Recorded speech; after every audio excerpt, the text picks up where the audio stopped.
It's not a thing. The New York Police Department is talking about striking on July 4th.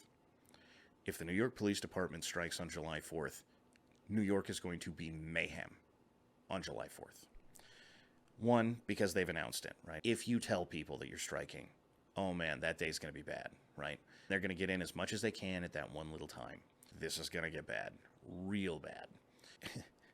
The premise that you're going to go tell cops you're not allowed to defend yourself, you're not allowed to protect people, you're not allowed to protect property, you're not allowed to try and arrest a guy who is peaceful, who then is going to fight you, steal your taser, turn it on you,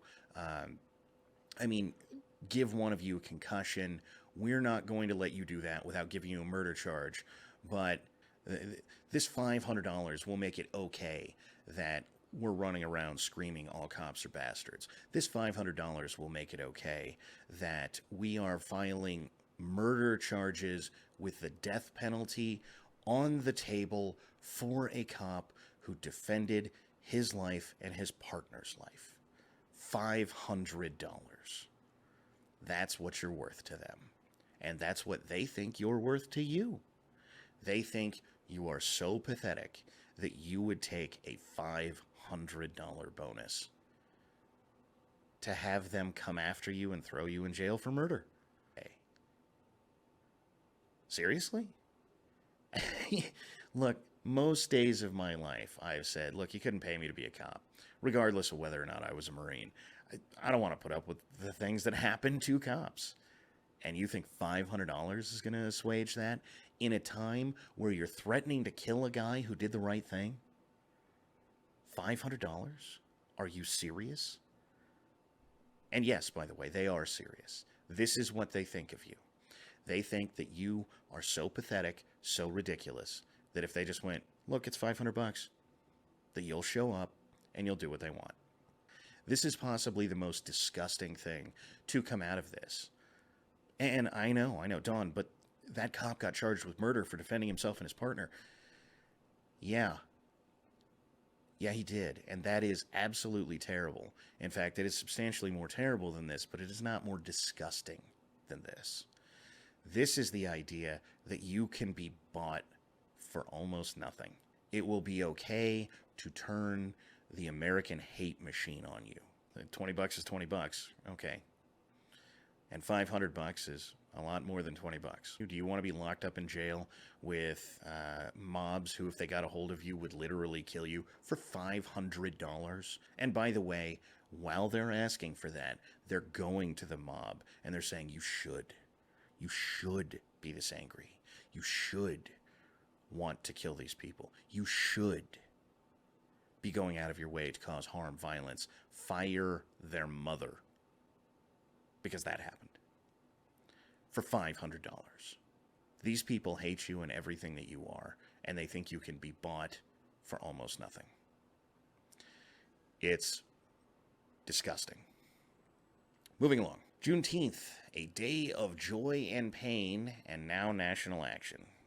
So Juneteenth is suddenly a national holiday that we would suddenly care about. It's the day that the slaves were freed is the idea, and so what we need to be doing is celebrating this because it's like the 4th of July, but for black people. I'm not kidding, that's in this article. If you're not celebrating it, you're a super duper racist, even though nobody was saying anything. Nobody cared. Nobody was going out there talking about how June 19th was the most important day in America. Portland protesters rally outside mayor's apartment after $16 million cut to police department's budget falls short of demands. $16 million. What they want is $50 million. They want to cut the cops' budget by 20%. Okay? Portland cops have been tearing down their own little autonomous zones being created on almost a daily basis, right? The little anarchists show up and they start building something that looks like an autonomous zone. The cops show up and they tear it all down. And that's been going on for, at least a week. At the same time that we're cutting the cops in every major city in America, we have little communists trying to set up little countries of their own all over the United States. Forgive me if I don't think that's an accident either. If you think that this is limited to the police, if you think this is limited to what we're seeing corporations doing, this is Mark Esper, Secretary of Defense. This is his take on what the military needs to be doing. I want to announce 3 initiatives that will launch a new era marked by a reinvigorated effort to build a better United States military that pursues equal opportunity and aspires to true meritocracy with greater vigor and purpose. First, I'm standing up a new internal Defense Board on Diversity and Inclusion in the military. Second, I will begin the process of standing up a Defense Advisory Committee on Diversity and Inclusion in the Armed Services. This committee will be a permanent structure comprised of a diverse group of Americans committed to the task at hand. Finally, I've directed the civilian and uniformed leadership of the Pentagon to bring me ideas in the next 2 weeks, by the end of June, that we can begin implementing now, such as removing photos from promotion, school, and command selection boards. In short, this issue will have my personal time and attention every step of the way. As was covered with the gay and transgender ruling earlier in the week from SCOTUS, and Trump just said, well, we'll live with it. If you can't manage to follow the law, if you are going to just write law from the bench, then it is our duty as Americans to get rid of you. You want to see this stop happening? Start doing that. Is that going to happen? No. If the Supreme Court has the capability to overrule itself, it is not God, right? God doesn't come back later and be like, thou shalt not steal. Well, you know, it turns out maybe you should steal sometimes. Thou shalt not kill. Yeah, you know what? Just kill some people. Don't covet thy neighbor's wife, unless she's really hot. It's not a thing. Moving along.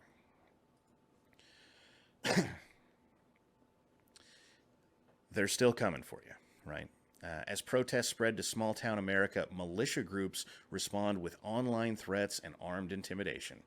See, now, you, foolish, red-blooded American, might have watched Minneapolis burn to the ground, New York turn into a giant riot full of mayhem and half of it burned to the ground, Atlanta burning to the ground, Los Angeles on fire, Portland on fire, Seattle being taken over by communists, and gone, maybe that's bad.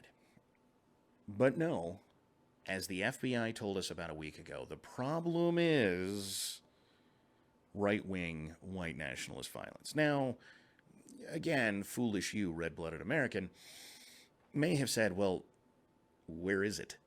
Can I see some? Is that happening? And you will get fed the guy in Oakland who shot a cop. See, we told you, it's the white nationalist. And you will get fed the guys, 3 guys that got arrested on the way to Las Vegas. Well, forgive me here, but if right-wing white nationalist violence is such a giant problem, how come we arrested 3 guys on the way to Vegas while Vegas was a riot? While Vegas was full of mayhem, things were burning down, people were getting assaulted and beaten in the streets. Which one's the problem again? They are still running this.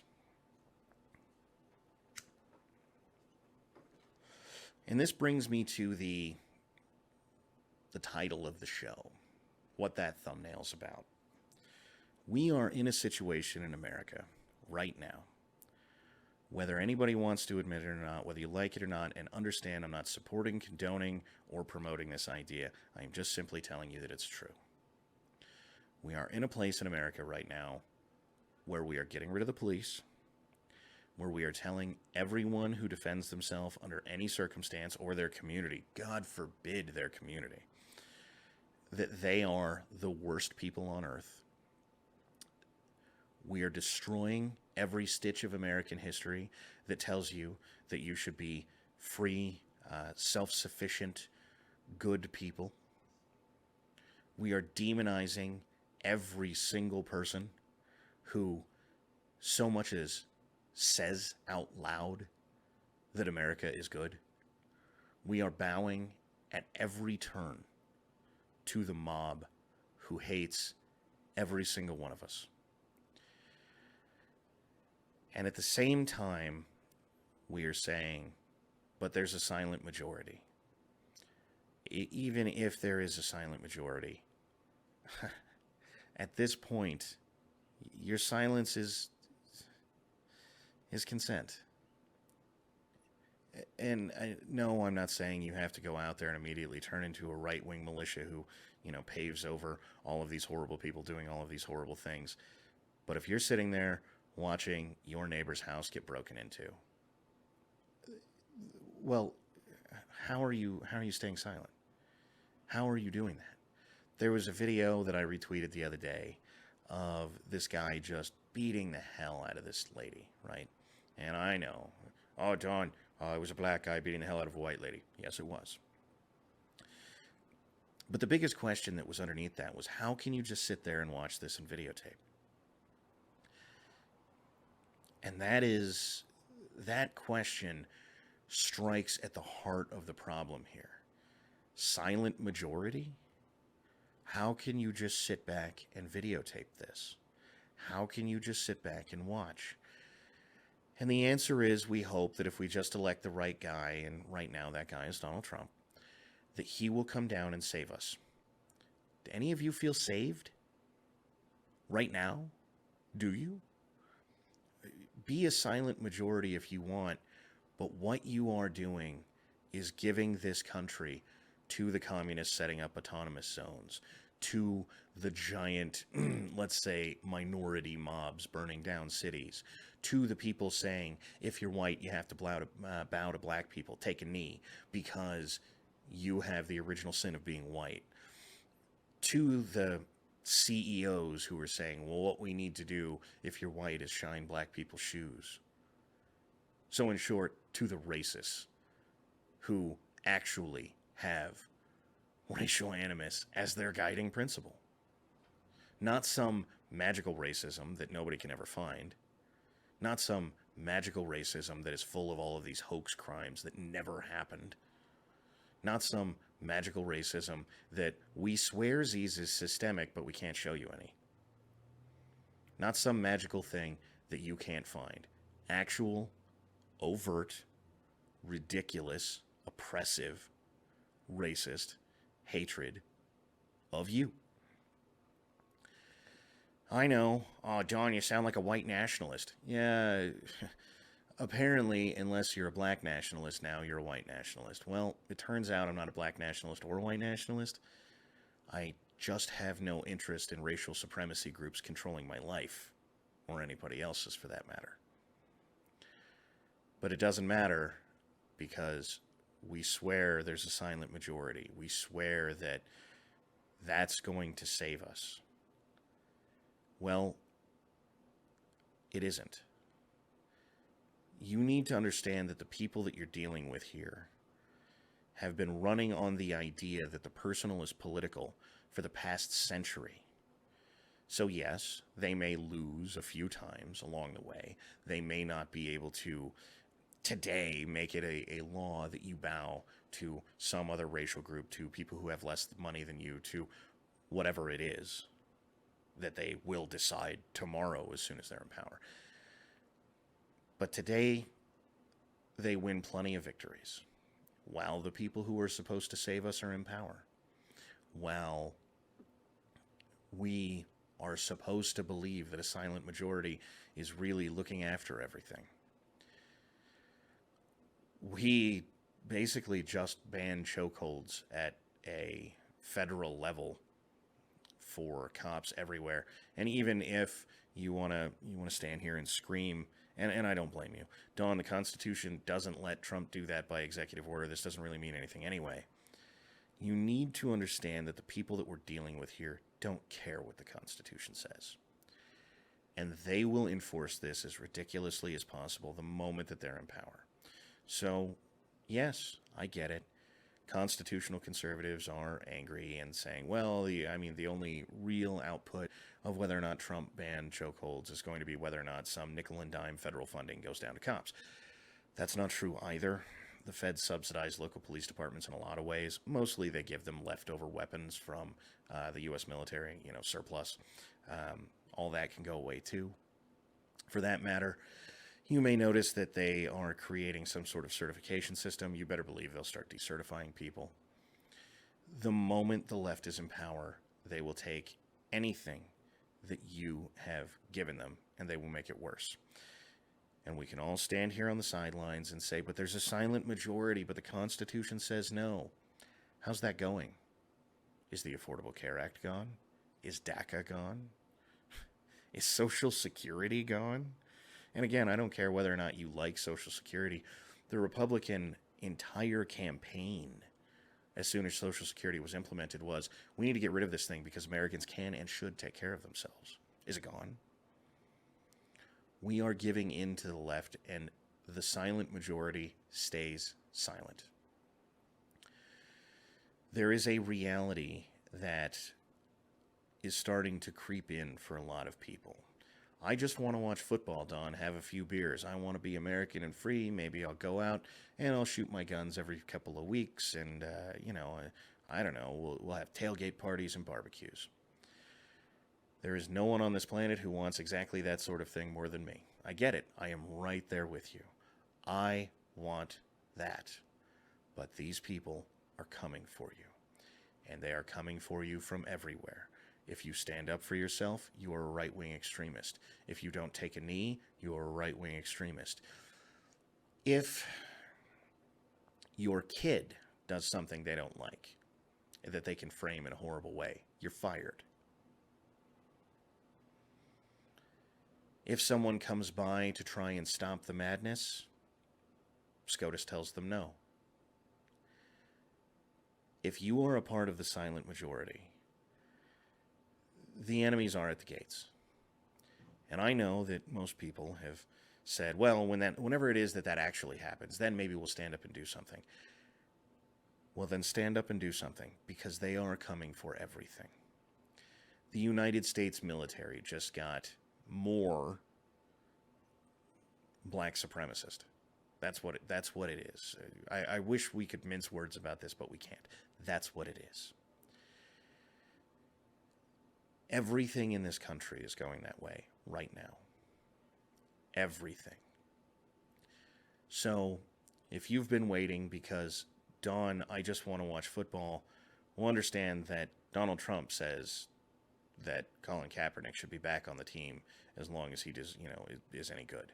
Now, don't get me wrong, that's a meritocratic answer, but Roger Goodell already bent the knee. So he's going back.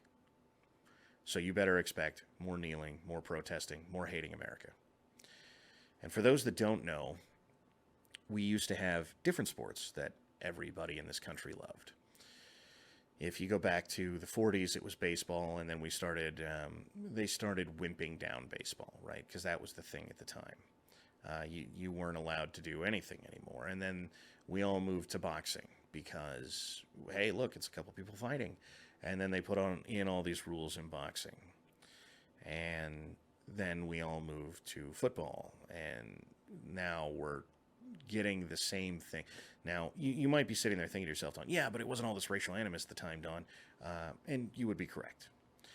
But it was the progressive agenda at the time. Right? And you need to understand that the progressive agenda is the meta-narrative that they're going with. It's the big idea that they're all pushing.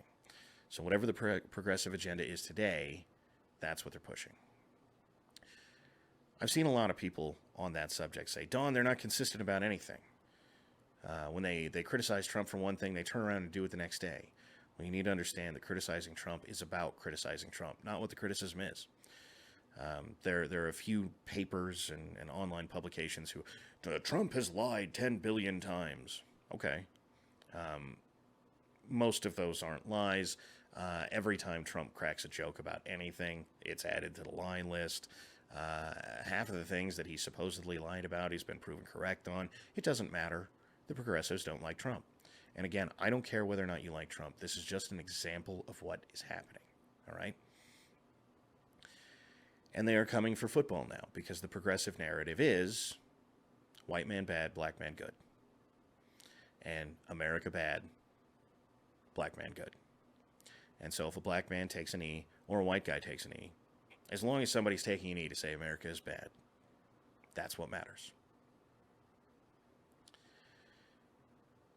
And if you think that this isn't coming for MMA, which is already set up, right? You know, the UFC, the Octagon. If you think this isn't coming for that, you're already wrong, right? Fallon Fox exists. And if you don't know who Fallon Fox is a transgender male to female who competes against women. And to quote Joe Rogan, I mean, this looks like domestic violence. Well, to paraphrase Joe Rogan, this looks like domestic violence. This looks like a man beating up a woman. That's what it is. So if you think that, well, we'll just move on to the next thing. Well, we'll just stay silent for a little bit longer. It's not that big of a deal. I've been saying for quite some time that there is nowhere left to run. And there isn't, right? Wherever it is that you think you're going to run to next, these people are already there. They're already working on turning whatever it is you love into something terrible. Not the least of which is patriotism. If you read the Constitution and say, this is brilliant, these people understood people. They understood what could make a great nation. If you read the Declaration of Independence and think the same thing, these people hate you. They're coming for you. They're not stopping.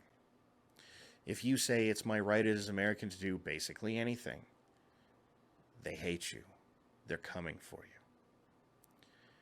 I know that sounds fatalistic, but dear right wing, you need to understand it is time to tell these people no. And I don't care how it is that we do that, honestly. I know I'm not going to agitate for the second Civil War or anything, but at some point when we're tearing down the statue of George Washington,